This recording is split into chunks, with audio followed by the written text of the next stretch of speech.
All right, hello everyone, welcome to my channel. Today I just finished buying some groceries for the week. I bought a bunch of meat because I do a ketogenic diet, and also so the worst thing that could happen yesterday. If you're following along in the videos, I've been saying in each video that yesterday I made a bunch of videos, and at the last video I made, my camera just overheated and it just formatted the memory card. I accidentally pushed the format button, and so I went back to where I was yesterday, and then I just remade all the videos again. But I didn't make enough videos. I didn't make all the videos that I wanted to make because there's just some of the places were just too far off. Anyways, but so today's bicycle vlog. Oh man, it's not doing so well. I think it's broken. So today's bicycle vlog, I'm actually coming back from where I was in Namba, and then I stopped by the grocery store because usually I make videos on Saturdays, and then I just relax on Sundays, and I usually do all my errands on Sundays. So I'm just doing everything at one time right now. And so today I wanted to talk about why it's difficult for foreigners to live in Japan, specifically English teachers.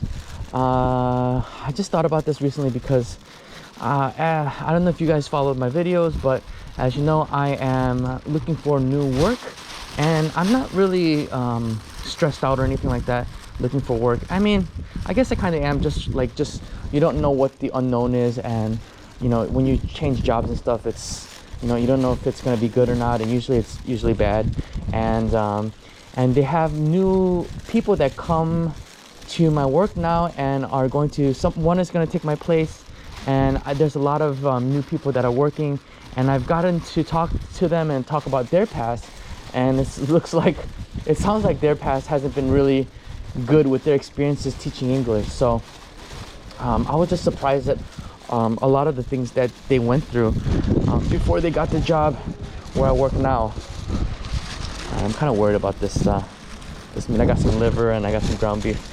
I also saw another, like a really famous YouTuber in Japan, and he teaches English just so he can get a visa, I think, and then I think he makes a lot of money from YouTube. But he was also saying why it's difficult for foreigners, and that he feels sorry for the English teachers out here.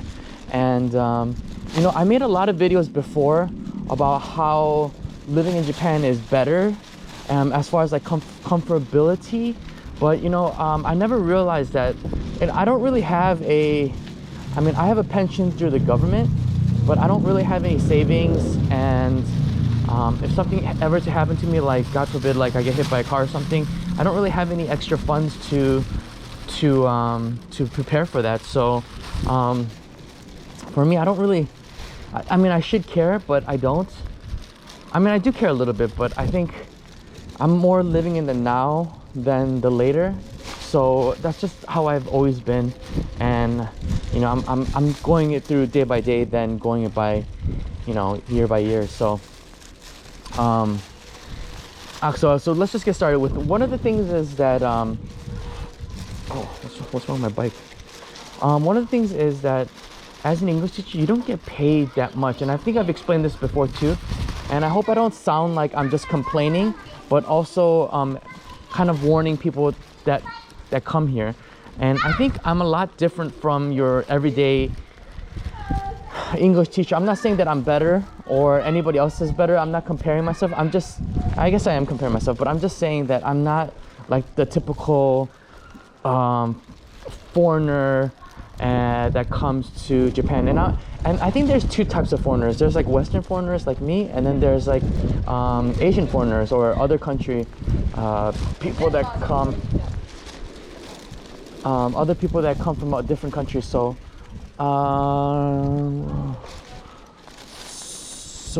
which way I'm going? Okay, so let's just start for the Western foreigners that come here.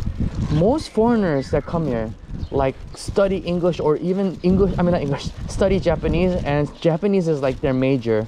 So by the time they get here, they're already like involved, and they're like, you know, very heavy into anime. And I'm not saying any of this stuff is bad or good or any of that. I'm just saying that this is what I see through my experiences. And it seems like a lot of the people that that come here, you know, they're a specific way. They you know, they already speak Japanese. They already invested a lot of their time in coming here. So after they finish whatever they're doing back in their home country and they come here and they've invested so much time, and when they become an English teacher and they find out that they're barely getting it by month because they're not getting paid, well, you know, it puts them in a really hard place, because, you know, they've studied so hard and they worked so hard to get up to this point, and it's not what it seems like it was going to be. Now, I think maybe their life may be better here than their home country. Maybe, I have no idea. Each person is different, so I can't really tell by that. But it's like, and here's the thing too. I've been looking for jobs recently, and I've been looking at all the job listings, and it's like so little what they're giving these English teachers. And I feel like in Japan, what they do is they really take advantage of people, because, you know, 20 years ago they used to pay English teachers a lot of money. Like, you can make a really good living.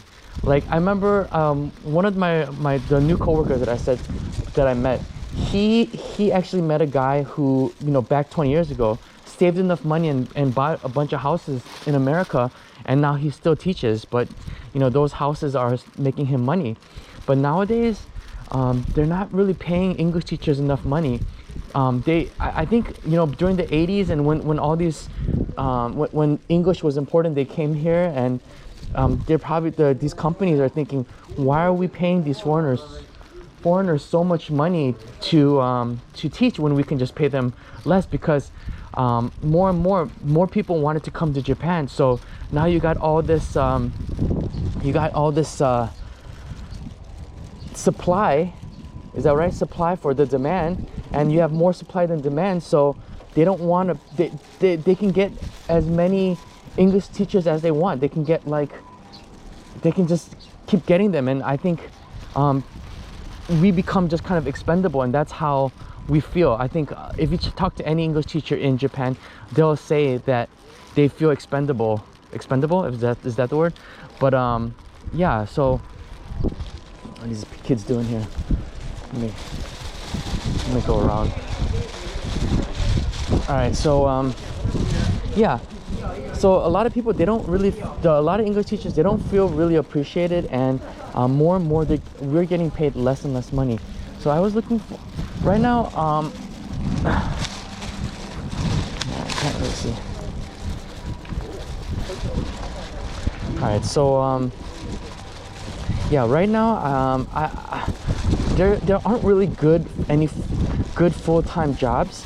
And I know a lot of these places because I've heard from other teachers, and I've been here for a while, so I know which schools are not great, and the reviews online and all that stuff. So, and that's what's basically available out right now in jobs. So my visa is still good for another 2 years, so I'm thinking about getting like a bunch of part-time jobs. And some of these part-time jobs, even my job, they only pay the teacher like $10 an hour, 1,000 yen an hour. And I mean, like, living in Japan's not cheap, and to live in Japan, to make, you know, $10 an hour, that's like less than minimum wage in some places in America. So you know, it's really difficult for some people. So I mean, I'm looking for jobs that are like at least $30 per hour, and I mean, hopefully I can find something like that. But there's a lot of jobs out there, and some of the part-time people and workers at my company, they get paid $10 an hour. And I'm going uphill here, and I think that's why this can tie into why do foreigners leave Japan. And I think after a while they kind of see that they're not making much money and they're not really going anywhere, and you know, there's so much you can only make in Japan, like so much money that you can make. You know, it's not like you're gonna make more than a certain amount of money, which is not a lot. So I think a lot of foreigners, they're put in a tough place, and then they decide to leave because they can probably be doing better in Japan. And that's another thing, a lot of these companies take advantage of these foreigners because everyone wants to live in Japan. And I'm gonna let you know, I'll be honest, Japan is awesome. I love living here, and living here is awesome, but we don't get paid that much. So you know, it's a pretty tough situation. And I've been talking to my girlfriend too, like, should we move back to China or live somewhere else? Like, we're talking like Thailand, but there's so many pros and cons about living in these types of places. Like, it's clean here, it's comfortable, it's safe. You know, there's a lot of good things about Japan, but the problem is that they don't pay the foreigners enough money. Now, if you're a foreigner working for your own self, maybe you have your own company, or you're working for a Japanese company, maybe you might be making more money and you might be a lot more comfortable.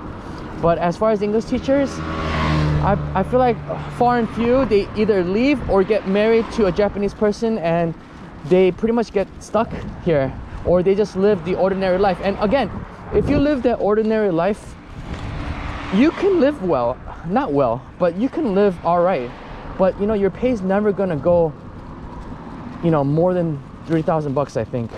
So I think there's a lot of foreigners here married to Japanese here, and you know, they can live decently, but they have to, like, probably have to live pretty frugal, I think, unless you marry someone rich. So, and I think a lot of foreigners, they don't mind that. It's pretty much the what you're going to, it's pretty much like that's what you get for, not that's what you get for it, but it's like that's a trade-off. You live in Japan, it's a wonderful country, but you may live pretty mediocre, and that might be okay for some people. But I know there's a lot of foreigners. I mean, and the new part-time worker was telling me that there are like people that are like 60 years old working at his company, at his old job as an ALT, and he's making the same as him. And my friend, not my friend, but my coworker, he was also saying that when he signed up for that company, I don't know if it's true or not, that that they knew that his visa's running up, so they gave him $1,000 less money. And I just didn't know how he can survive on that type of money, like $1,000 less than he was getting paid. So he was getting paid like $1,600. And yeah, like, okay, so that's one coworker, the new coworker. The other coworker is living in like a share house, and she wasn't getting paid a lot. Another coworker, I mean, she worked for Jet, and she was saying that, I mean, Jet pays really well. And the thing is, if you work for Jet, I think that's probably the best you're gonna get as far as money wise. But she was saying that she had to like teach special needs kids at a hospital, and it just sounded like a headache, like not a headache, but just sounded like a really sad, mentally draining job. Like and to teach special ed, you need to have some sort of special certification, but you know, all she had was speaking English, and you know, they put her there, and she was saying that the other workers that went there, they couldn't even do it. They couldn't even do like a week of it or even like a year of it, because you know, they're literally like not just regular special ed kids, but some of them were like immobile. They couldn't move. They weren't like, you know, functioning normally. So I was like, man, that's crazy. Yeah, and so yeah, I think it is tough being an English teacher in Japan. I mean, when I was living in China, I didn't meet people like this. I feel like it's all stems from these Japanese companies that like or take advantage of these English teachers, and you know, they know all these people want to leave their countries and want to come to Japan. So yeah, so I think before but you know, I think a lot of people know that before coming here. I think they know that they're not going to be paid well, but I mean, it's not every situation, but for me, I was lucky to work at a school that paid me decently when I got here, and I'm lucky enough to live with my girlfriend, and I can't believe some of these stories that people go through.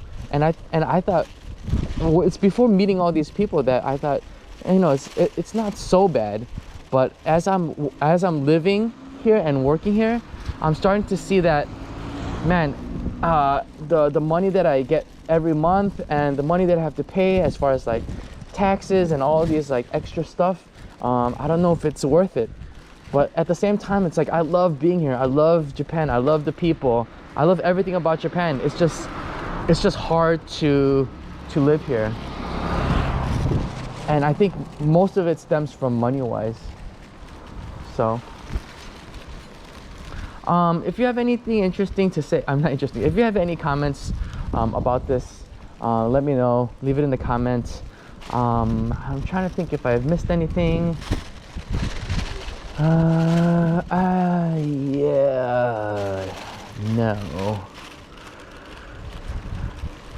All right. Yeah, I mean, I think if you're someone who's trying to come to Japan to teach English, I think you should know what you're getting yourself into, what you're getting yourself into, and I hope this helps anybody that is deciding to come here. Regardless, I think you should still try, but you know, and I think in a lot of these countries, it's not like, I've heard a lot of horror stories in Korea as well, but I think it's a lot of it is luck, and if you're with a good school, then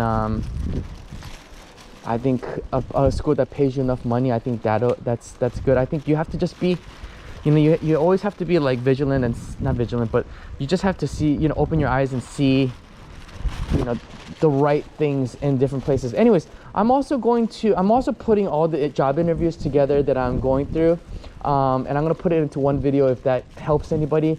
I'm trying to get a job now, and so I decided maybe I should put all the interviews together and just talk about my experience in each interview. I'm gonna see if that goes well, and then I'm gonna upload it, you know, once I finish getting the job I want. So I hope you enjoyed that video. I hope you enjoyed this video, and thank you for watching. Goodbye.